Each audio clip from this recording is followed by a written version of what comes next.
Ils ont jusque-là été frères d'armes. À partir de ce 3 février 2023, ils deviennent frères d'amour.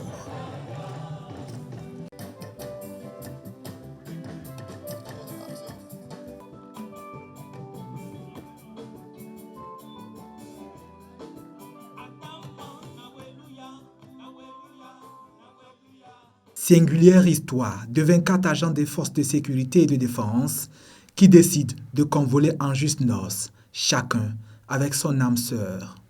Ce 3 février 2023, le palais des gouverneurs brille en leur honneur.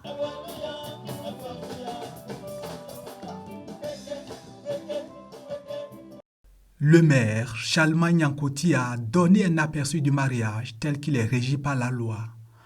Le célébrant et ses collaborateurs ont également prodigué des conseils aux 24 couples. Le mariage civil, comme vous le savez, c'est le seul mariage qui donne droit, qui donne des effets légaux. Et c'est en cela que transparaît le caractère sécuritaire, c'est-à-dire la sécurité que vous voulez garantir à votre foyer. Et nous vous en félicitons.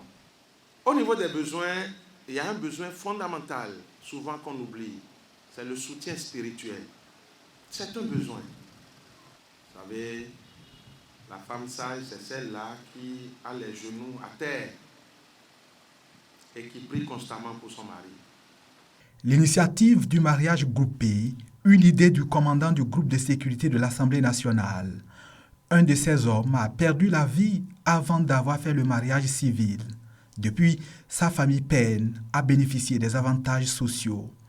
Le colonel Charles Sounouvou a donc décidé d'encourager les agents des forces de défense et de sécurité à passer devant le maire. Je voudrais spécialement remercier Monsieur le Président de l'Assemblée nationale qui a rendu simplement cette fête belle. Je voudrais qu'on ovationne Monsieur le Président de l'Assemblée nationale qui a trouvé en cette initiative une très bonne initiative pour rendre des familles aujourd'hui heureuses. Quand je regarde les dames, je sens qu'elles sont très heureuses. J'invite les autres camarades militaires à s'unir à leurs conjoints. Je les invite à poser cet acte. Ça n'annule rien, ça nous sécurise et ça sécurise nos enfants. Je peux vous dire que cette idée du commandant militaire de l'Assemblée nationale est une idée excellemment géniale. Je remercie les camarades et leurs conjointes qui ont accepté participer à cette cérémonie qui est une première et qu'on n'oubliera pas. Le maire l'a dit, c'est un lac qui permet d'avoir des avantages légaux. Lorsqu'on est marié, on peut facilement avoir accès, par exemple, à la prise en charge sanitaire. À la prise en charge sanitaire, par exemple, et à d'autres avantages liés au service. Franchement, chers camarades, vous qui n'avez pas encore fait ce geste, imitez les camarades devant et sécurisez celles qui sont à la maison et qui souffrent avec vous. Acceptes-tu? Oui, j'accepte. Les 24 couples se sont dit oui successivement, ont fait l'échange des anneaux et des baisers. Lubert Nouvlavonou, le parrain de l'événement, approuve et recommande. Véritablement, je suis ému parce que c'est la première fois que je vois un mariage groupé. Et je voudrais dire combien je suis émerveillé, combien de fois je suis émotionné de vous voir. Surtout les dames toutes habillées en uniforme. Et véritablement, on aurait envie que cela se répète tout le temps.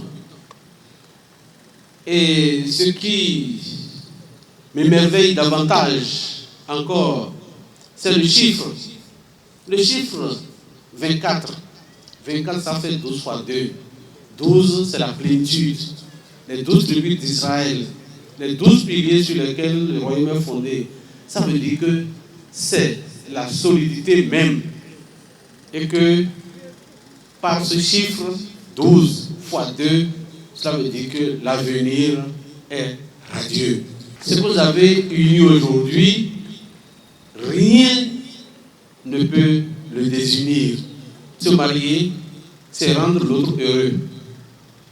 Retenez tout simplement, en résumé de tout ce qui a été dit, retenez que se marier, c'est rendre l'autre heureux.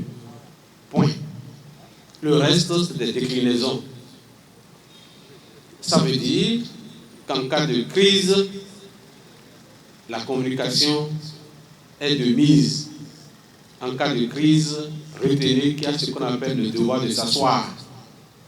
Le devoir de s'asseoir, c'est-à-dire tout simplement remplir la condition d'écoute et de confiance. Les mariages groupés dans l'armée, une histoire connue déjà dans d'autres pays qui connaît par cette occasion une première au Bénin. Le président de l'Assemblée nationale, en parrainant l'événement ce 3 février, espère faire des émules chez les agents des forces de sécurité et de défense.